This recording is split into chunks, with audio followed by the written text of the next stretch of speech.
Dans le nord de l'Iowa, la méthamphétamine est apparue au milieu des années 80 et ça a décollé au début des années 90. Ces 12 derniers mois, plus de 8500 laboratoires clandestins ont été démantelés aux États-Unis. On n'avait jamais vu un produit aussi puissant, et c'était l'œuvre de Dustin Onken. Il s'était fait un laboratoire dans son garage où il perfectionnait sa technique. Il était arrogant, je dirais même prétentieux. Il avait changé physiquement, comme le héros de Breaking Bad. Avant, il ressemblait à Dr. Doogie. Il s'est rasé le crâne. Il faisait peur à voir. Il avait l'intention de plaider coupable, puis il a changé d'avis. Et l'homme qui devait témoigner contre lui a disparu. Greg Nicholson était introuvable. Laurie Duncan et ses 2 filles aussi. Il s'est passé quelque chose quand il était en liberté provisoire. Les poursuites ont été abandonnées et il a contacté quelqu'un qui nous a tout de suite prévenus. On l'a équipé d'un micro. Tu y repenses des fois? Non, jamais. Onken croyait que ça le hanterait d'avoir tué des enfants. Mais en fait, pas du tout. On n'avait toujours pas retrouvé les corps.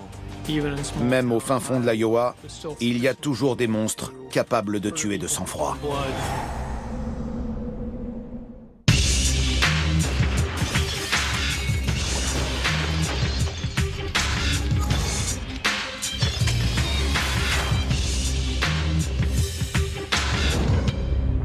Aujourd'hui, dans Les Diables de l'Amérique, Dustin Onken, le roi de la méthamphétamine.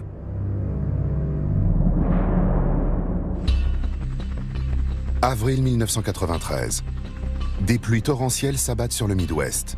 La région est complètement inondée. Par endroits, le Mississippi sort de son lit pendant 200 jours d'affilée.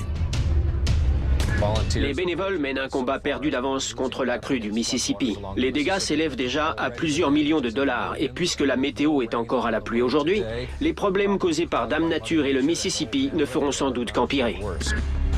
C'est dans l'une des régions les plus gravement touchées par les intempéries que vit un baron de la drogue. Un fermier autodidacte qui a mal tourné et s'est transformé en trafiquant de méthamphétamine. S'il y a encore des gens qui se demandent si le mal existe sur Terre, il n'y a qu'à voir ce que Dustin Onken a été capable de faire pour être fixé.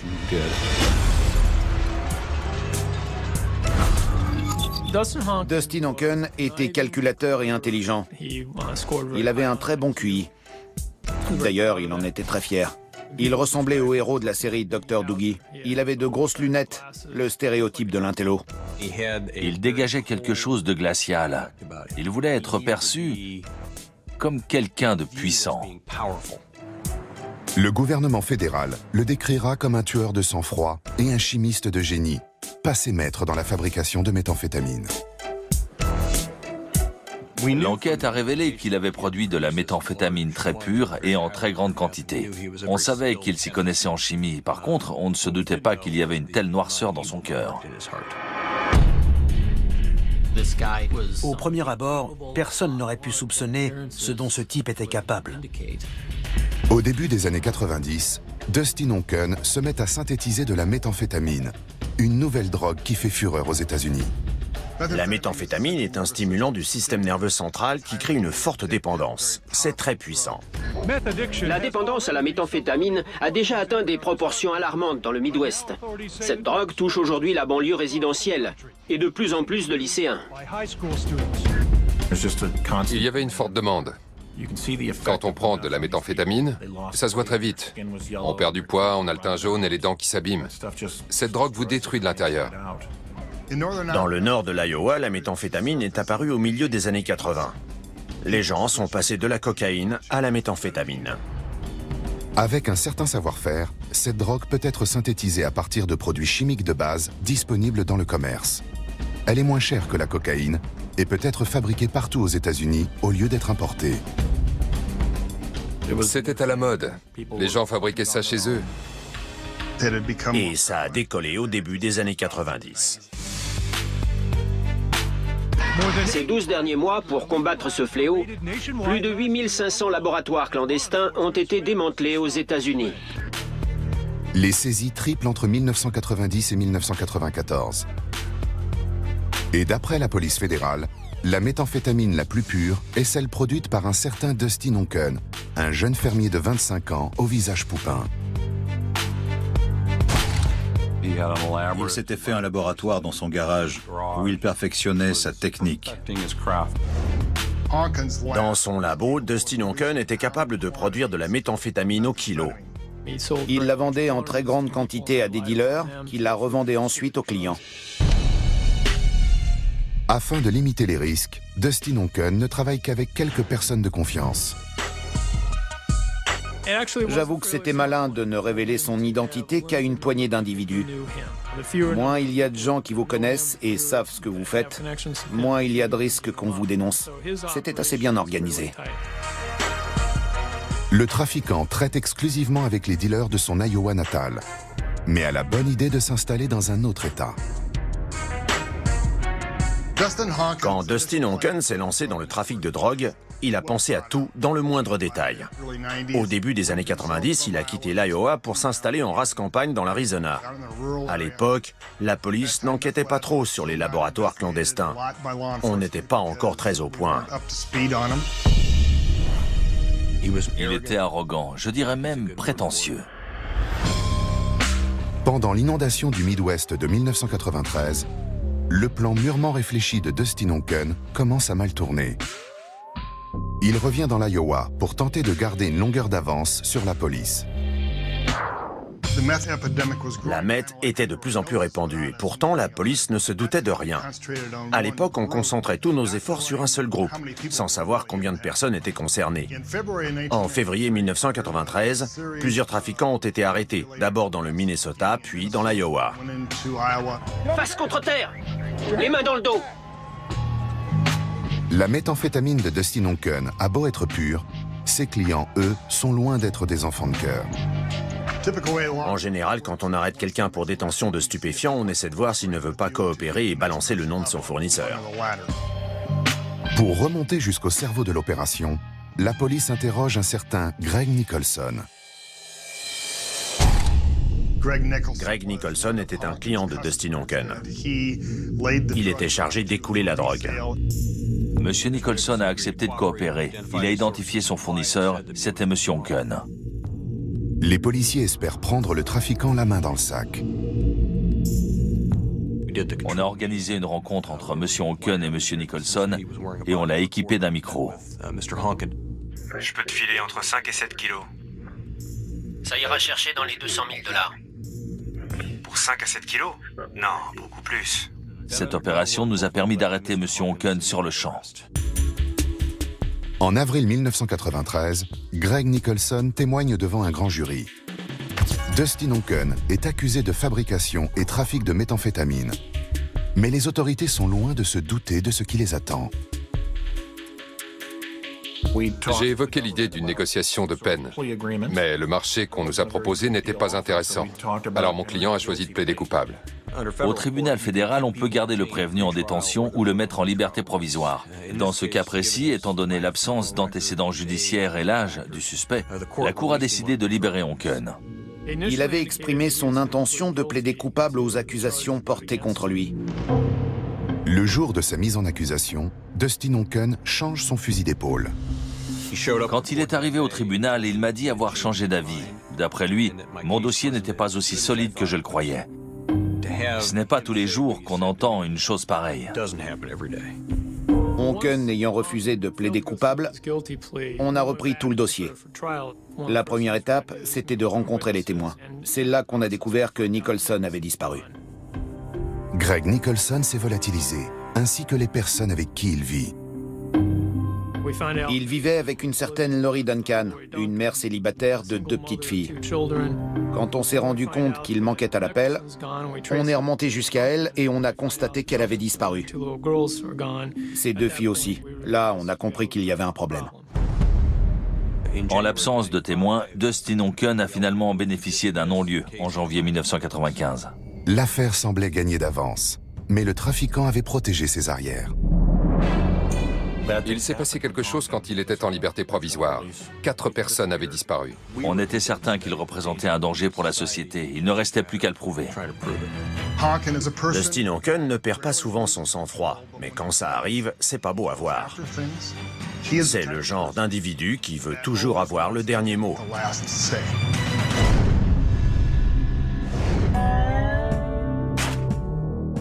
20 janvier 2008, Walter White débarque à la télévision américaine. Dans la série Breaking Bad, ce professeur de chimie joué par l'acteur Bryan Cranston fabrique de la méthamphétamine dans le désert du Nouveau-Mexique pour mettre sa famille à l'abri du besoin. Difficile de ne pas faire le parallèle entre Dustin Hocken et la série Breaking Bad.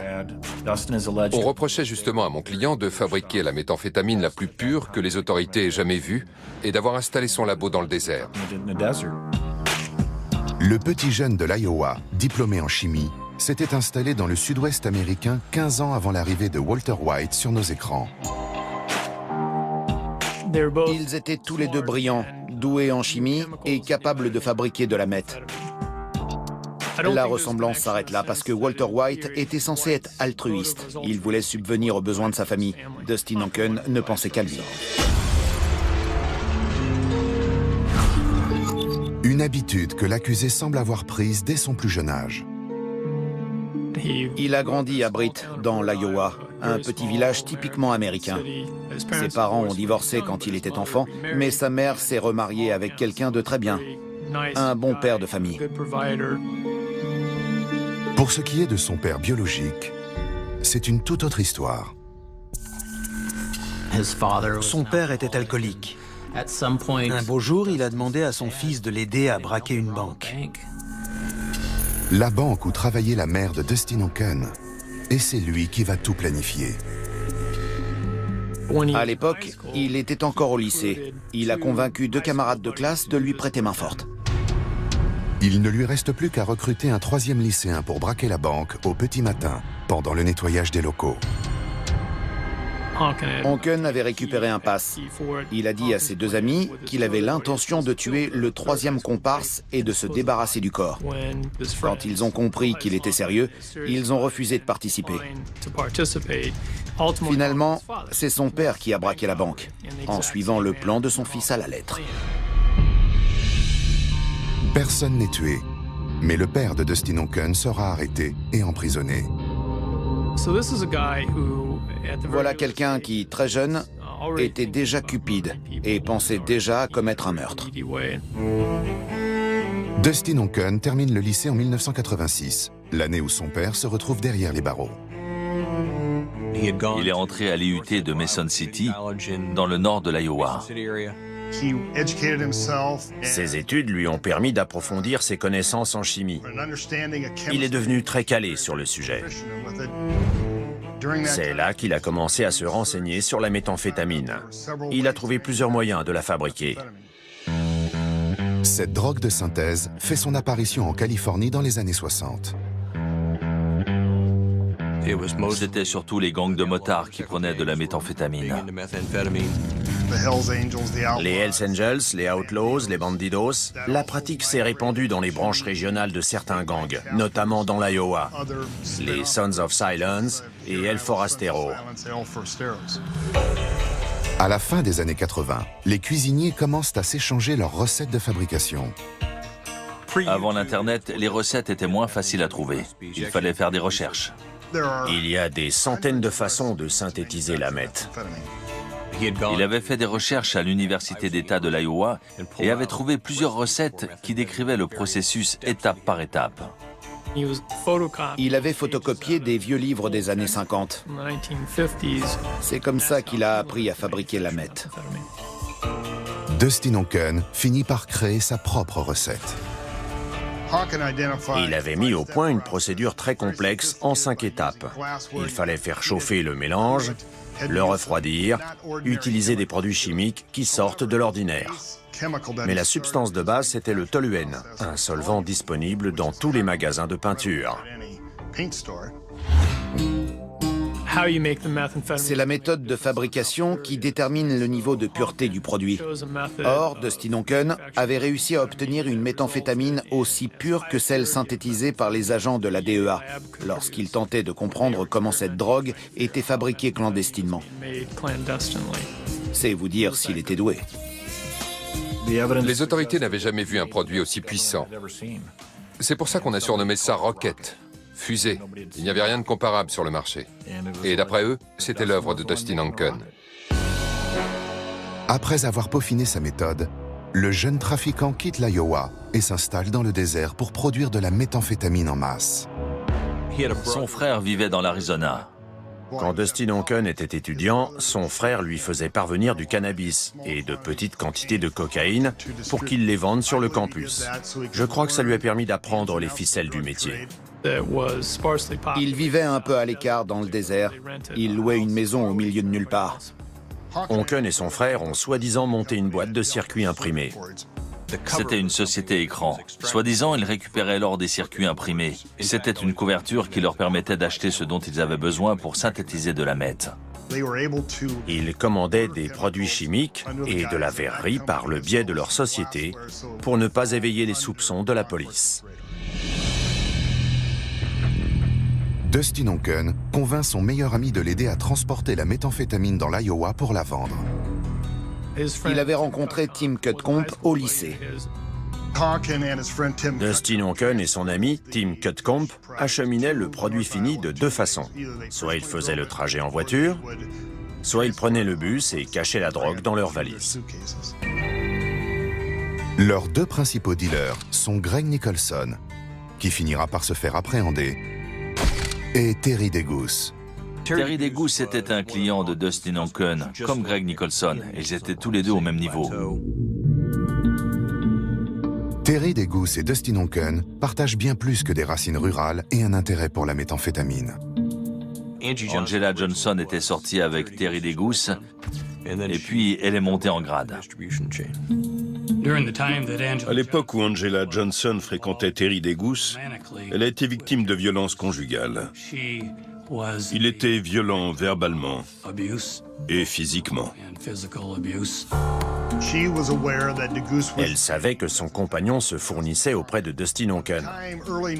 Début 1993, non seulement Terry DeGoose la battait, mais il n'était pas un très bon dealer de méthamphétamine. Elle a contacté Dustin Onken pour lui proposer de devenir sa revendeuse dans la région. Ils ont fini par entamer une relation amoureuse. En gros, elle a couché pour arriver tout en haut de l'échelle et travailler aux côtés de Onken. Leur partenariat mènera toutes les parties concernées à leur perte. Mars 1993. Une série de descentes de police conduit à l'arrestation de Greg Nicholson. Les dominos commencent à tomber. Greg Nicholson allait témoigner contre lui. Dustin Onken aurait sûrement été condamné à 3 ou 5 ans de prison, dans ces eaux-là. Mais à un moment donné, il a décidé de faire autrement. Il ne voulait pas se retrouver derrière les barreaux. Et bien sûr, ça impliquait de faire taire les témoins.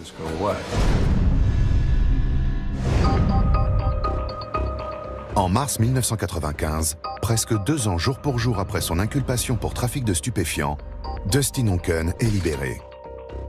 Dans cette affaire, les autorités n'avaient pas vraiment le choix. Le procureur a jugé qu'il était impossible d'aller au procès sans le témoin clé. Et il a abandonné les charges contre mon client. L'accusé a le droit d'être confronté aux témoins. Sans ça, le procès n'est fondé que sur des oui-dire. Non pas un, mais 2 témoins potentiels ayant tous deux participé au trafic de méthamphétamine de Dustin Onken se sont volatilisés. Greg Nicholson est le premier à être porté disparu. Je me suis tout de suite dit qu'il lui était arrivé malheur, parce que c'était un témoin clé. Greg Nicholson vivait avec une mère célibataire du nom de Laurie Duncan. Le dealer, sa compagne et ses 2 fillettes, Candice et Amber, sont portés disparus en juillet 1993.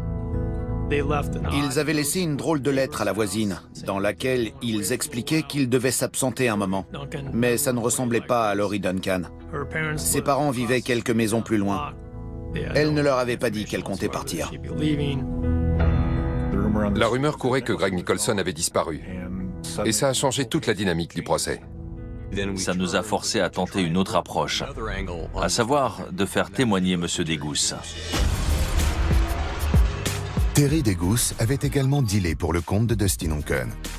4 mois après la disparition de Greg Nicholson, lui aussi est introuvable. Terry DeGoose avait toujours des sentiments pour Angela Johnson. Par ailleurs, il était resté très proche de son ex-femme, avec qui il avait eu un enfant. Un soir, Angela Johnson l'a appelé alors qu'il s'occupait de sa fille. Elle voulait le voir. Puisqu'il était toujours amoureux d'elle, il a déposé la petite chez sa grand-mère en promettant de revenir la chercher quelques heures plus tard. Il a rejoint Angela Johnson au country club. On ne l'a plus jamais revu. La police ouvre une enquête sur la disparition des deux hommes. On a tout essayé. Numéro de sécurité sociale, permis de conduire. On voulait voir si leurs papiers avaient été renouvelés ou utilisés dans un autre État. Au début, on s'est dit que Dustin Onken avait peut-être forcé ses complices à déménager. Aucun paiement par carte bancaire ou par chèque. Aucun contact avec la famille. Rien. On en a vite déduit qu'il s'agissait probablement soit d'une prise d'otage, soit d'un double meurtre. Dans la tête des enquêteurs, ça ne faisait aucun doute. Dustin Onken était directement lié à la disparition de ces 5 personnes. Qui avait profité de leur disparition? Dustin Onken, personne d'autre. Le principal suspect vit au grand jour, sous le nez de la police. Il avait transféré son activité dans l'Iowa. Il s'était installé à Mason City. Dustin Onken et Tim Cutcomb travaillaient dans une usine de Mason City. Ils fabriquaient des crèmes dessert, des glaces, ce genre de choses. En parallèle, ils reprennent la production de leur produit phare, une méthamphétamine très pure surnommée Rocket. Quand on a un gros trafiquant comme M. Onken dans le collimateur, on ne lâche pas.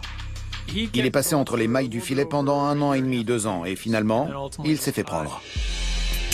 Alors que la police continue de chercher les 5 personnes disparues, Dustin Onken se fait de nouveau arrêter pour trafic de stupéfiants. En proposant à un collègue de l'aider à développer son activité, il commet une grave erreur de jugement. L'homme en question a fini par devenir mon informateur. Alors forcément, ça a relancé l'enquête. Février 1996. Grâce aux renseignements de leur indique, les agents perquisitionnent le domicile de Dustin Onken et y découvrent un laboratoire clandestin. Ils trouveront également des produits chimiques nécessaires à la fabrication de méthamphétamine dans le garde-meuble d'Angela Johnson. Dustin Onken et son acolyte Tim Cutcomb sont appréhendés. Il a été inculpé et de nouveau placé en liberté provisoire. On a eu beau tenter de prouver son implication dans le meurtre des témoins, le juge a quand même décidé de le relâcher. Tim Cutcomb n'était pas quelqu'un de violent. Après cette nouvelle arrestation, Dustin Onken lui a reparlé de son intention d'éliminer les policiers et les témoins gênants. Alors, Cutcomb a décidé de coopérer. Les enquêteurs équipent d'un micro l'ami de lycée de Dustin Onken, un homme qui fabrique de la méthamphétamine à ses côtés depuis le début. Ils étaient en train de discuter dans le garage et Onken lui a expliqué en détail qui il comptait éliminer pour que les poursuites soient abandonnées. S'il m'arrive quoi que ce soit, la meilleure chose à faire, c'est d'acheter un gyrophare à 2 balles. Comme il y a sur les voitures banalisées. Tu piques une bagnole, et un soir où le mec est sorti, tu l'interpelles et paf. Il a fait des allusions voilées aux meurtres précédents, notamment celui des fillettes. Tu y repenses des fois? Non. Jamais, jamais. Ça me fait ni chaud ni froid. Je croyais que je ferais des cauchemars, que ça me hanterait, mais pas du tout. Des enfants avaient retrouvé dans une rivière une bague appartenant à Laurie Duncan, ainsi que des papiers rangés dans un sac à main. On était sûr qu'elle avait été tuée par Dustin Onken, mais encore fallait-il le prouver. Les autres complices de Dustin Onken ayant tous disparu, les autorités comptent sur Tim Cutcomb pour étoffer le dossier. Il avait bien conscience de mettre sa vie en danger. Dustin Onken avait demandé à Tim Cutcomb de l'aider à faire disparaître une arme à feu. Alors ils sont allés à la ferme du père de Tim et ils ont pris un chalumeau pour la découper en petits morceaux. Puis ils sont montés en voiture et ont sillonné les routes de campagne pour s'en débarrasser, en les jetant un à la fois par la fenêtre. Quand on a appris ça, on a passé les champs au détecteur de métaux et on a effectivement retrouvé une plaque en acier galvanisé présentant des gouttes de métal fondu. On en a déduit qu'il s'agissait sans doute de la plaque sur laquelle ils avaient découpé l'arme. On n'a rien trouvé d'autre, si ce n'est environ 10 000 canettes de bière. Quand Tim Cutcomb a raconté ça à la police, les enquêteurs ont consulté les archives du comté de Cerro Gordo pour voir si Dustin Hocken ou Angela Johnson avaient fait une demande d'acquisition d'armes à feu. Les recherches portent leurs fruits. Angela Johnson a bien fait une demande le 3 juillet 1993. Elle a acheté un pistolet de calibre 9 mm chez un prêteur sur gage de Waterloo, 19 jours avant que Greg Nicholson ne soit porté disparu. Les enquêteurs ont demandé à Tim Cutcomb ce qui l'inquiétait le plus à ce moment-là. Et curieusement, il a répondu Angela Johnson. Quand ils lui ont demandé pourquoi, il a dit que c'était elle qui incitait Dustin Hocken à agir, à éliminer les témoins gênants, à mettre son plan à exécution. Il était doué pour penser à tout et planifier son opération dans le moindre détail. Mais par contre, il n'allait pas jusqu'au bout des choses. C'était elle qui le poussait. En 1996, Angela Johnson tombe enceinte de Dustin Hocken. Pour la deuxième fois en 3 ans, le futur père est mis en examen pour trafic de stupéfiants. Et cette fois, il n'échappera pas à la justice. Évidemment, il n'a pas été en mesure d'éliminer les témoins ou de détruire les preuves. Il y avait un labo clandestin chez lui, Tim Cutcomb coopérait avec la police. On avait assez d'éléments pour gagner le procès. Et je crois qu'il l'a vite compris. Hocken a plaidé coupable. Il a été condamné à une peine de 27 ans de prison. Mais on savait que l'enquête ne faisait que commencer. Maintenant, il fallait retrouver les corps des victimes. Pendant son séjour en prison, il a fait part de ses projets d'évasion et de vengeance. Il voulait tuer le procureur, les policiers et tous ceux qui lui avaient fait du tort.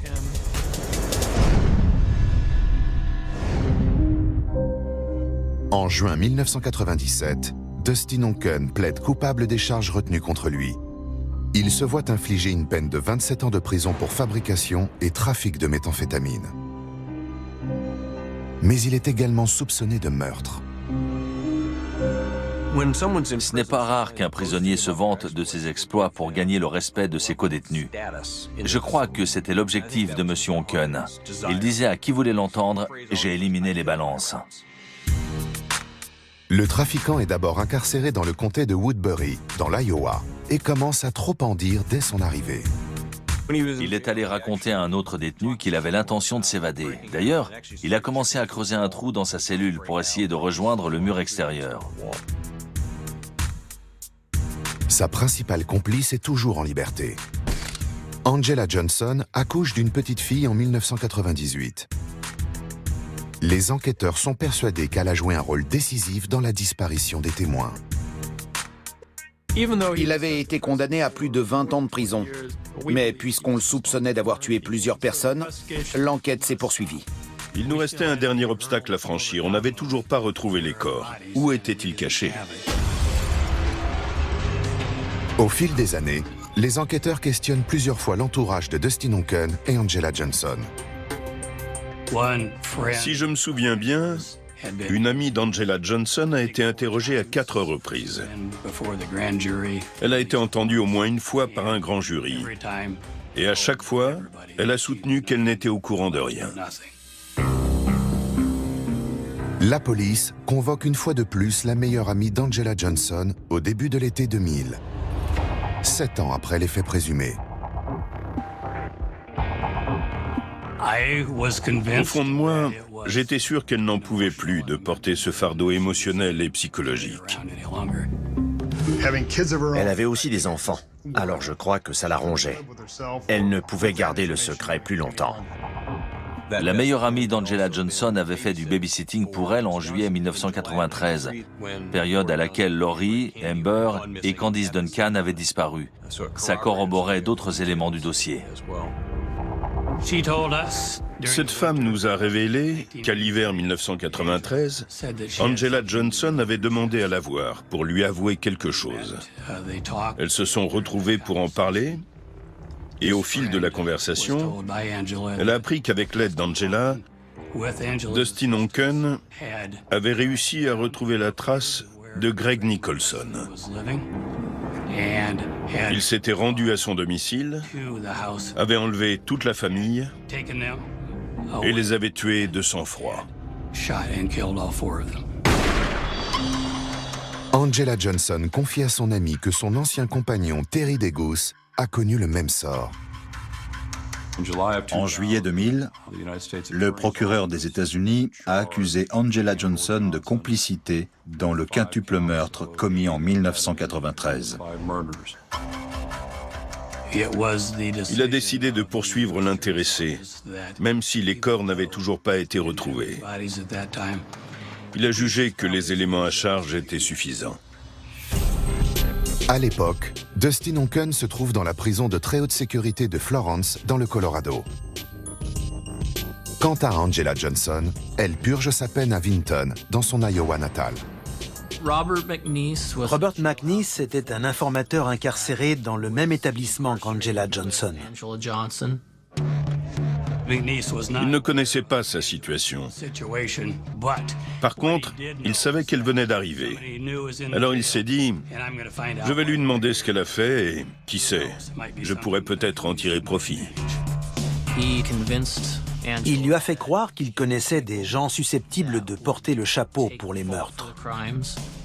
Comme ça, il y aurait un non-lieu et elle pourrait porter plainte contre l'État pour poursuite abusive. Il a dit à Angela Johnson que la meilleure façon de s'en sortir, c'était de tout mettre sur le dos d'un vieux condamné à perpétuité. Après tout, ça ne changerait pas grand-chose. Robert McNeese lui a dit, si quelqu'un d'autre avoue avoir commis les meurtres, ils seront obligés de te relâcher. Plusieurs détenus l'avaient déjà prévenu que Robert McNeese était un indique. Il lui avait conseillé de garder ses distances et d'éviter de lui parler.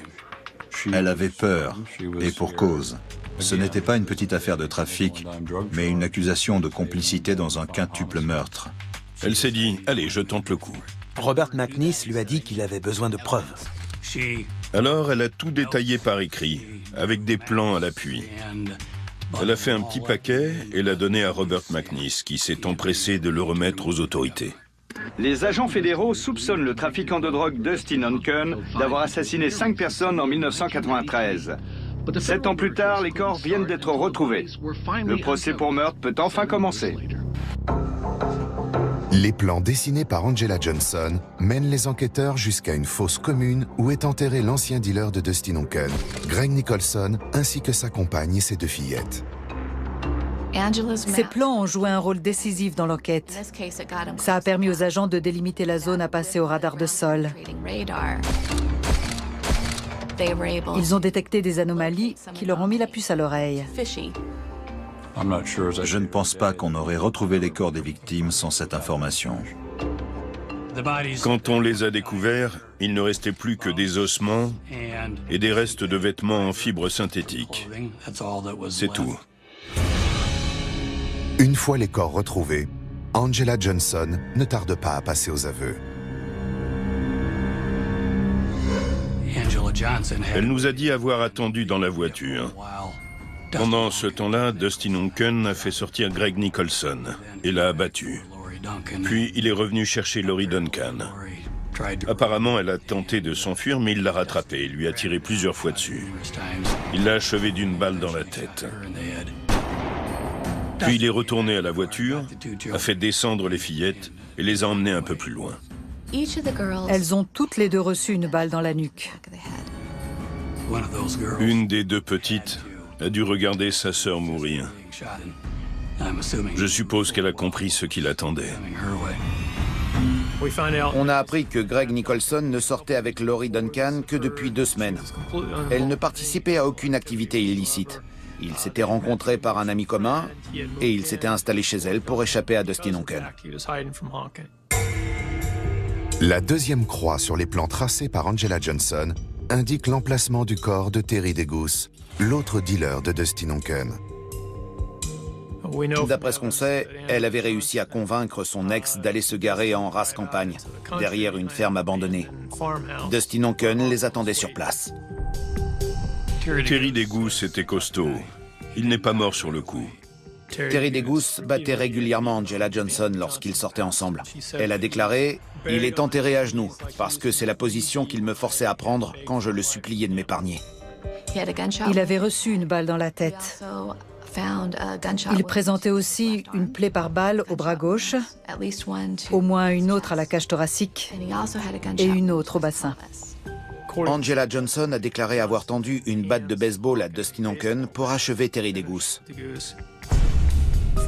L'anthropologue légiste, qui, par la suite, a reconstitué le cadavre, n'a pas été en mesure de reconstruire le crâne, car il était brisé en tout petits morceaux. Une fois n'est pas coutume, les meurtriers sont déjà derrière les barreaux. Pour renforcer le dossier, les enquêteurs se tournent vers les codétenus de Dustin Onken. J'ai été surpris de voir l'empressement des autres prisonniers à coopérer pour faire avancer l'enquête. J'ai eu beau leur dire « Je ne peux rien vous offrir en échange, pas de réduction de peine, rien. Au contraire, vous devrez rejoindre le programme de protection des témoins.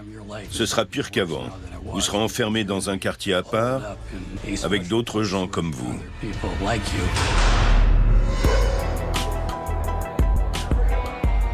10 détenus ayant entendu Dustin Onken se vanter de ses exploits acceptent de témoigner contre lui. Il y a certains crimes que les prisonniers ne tolèrent pas, c'est bien connu, notamment les violences faites aux enfants. Le meurtrier va devoir payer pour ses crimes. Il n'y avait pas eu d'affaire de peine de mort dans l'Iowa depuis des dizaines d'années.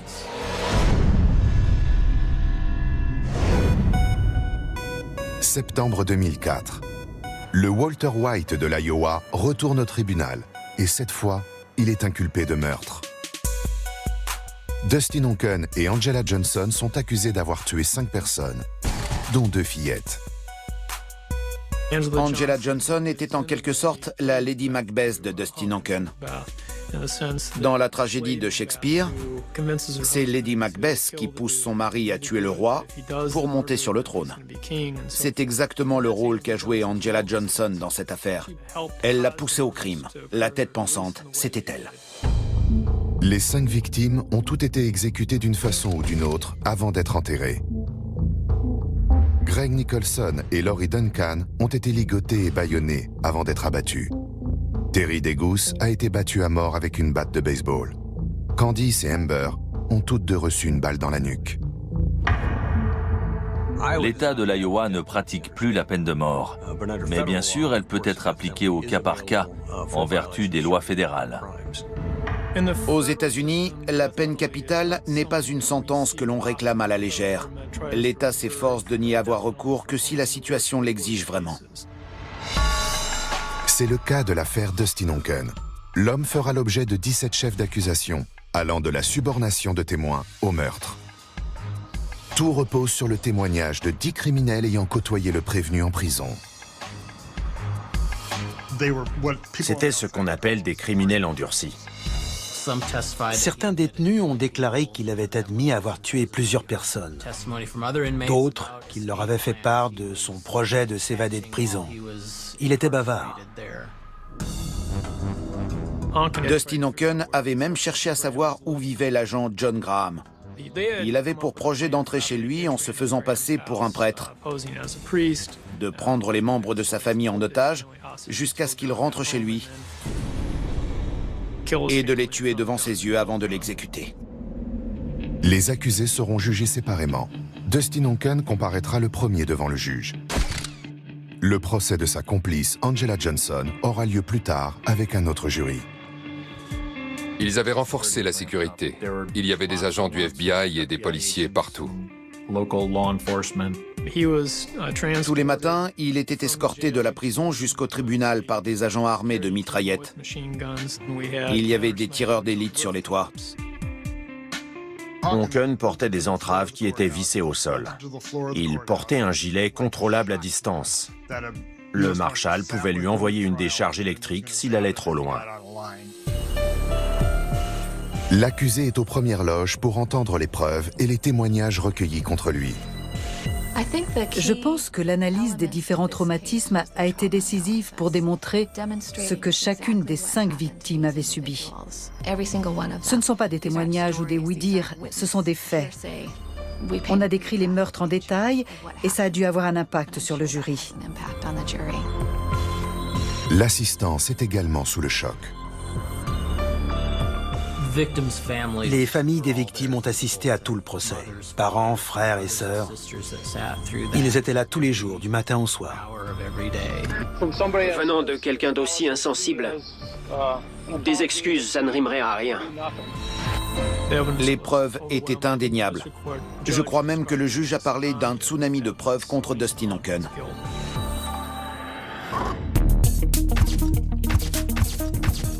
Tout semble prouver la culpabilité du trafiquant, y compris la découverte d'un livre de poche à son domicile. Lors de la perquisition de 1996, les policiers avaient trouvé un livre appelé « Le James Bond du pauvre », qui expliquait notamment comment bâillonner et ligoter un prisonnier, photo à l'appui. Et c'était exactement la méthode qu'avait employée Onken pour Greg Nicholson et Laurie Duncan. Le témoignage le plus accablant viendra d'un homme n'ayant absolument rien à gagner. C'était un codétenu de Dustin Onken, du temps où il était incarcéré à la prison de Florence, dans le Colorado. Ce type n'avait vraiment pas l'air commode. Ce qui m'a le plus marqué dans son témoignage, ce n'est pas ce que Dustin Onken lui avait dit à l'époque. C'est le fait qu'il avait l'impression de sentir la présence des 2 fillettes dans la salle d'audience. Il voulait faire tout ce qui était en son pouvoir pour traduire leur bourreau en justice. Le procès durera 4 semaines. Le jury rendra son verdict après seulement 3 jours de délibération. Dustin Onken sera reconnu coupable des 17 chefs d'accusation. Il est resté très calme à l'annonce du verdict. Mais quand est venu le moment pour le juge Mark Bennett de prononcer la sentence, il a commencé à s'agiter. Je me souviens qu'il a lancé au juge « Épargnez-moi vos discours, qu'on en finisse ». Il avait une attitude de défi. Il a tout nié en bloc jusqu'au bout. Dustin Onken est condamné à mort.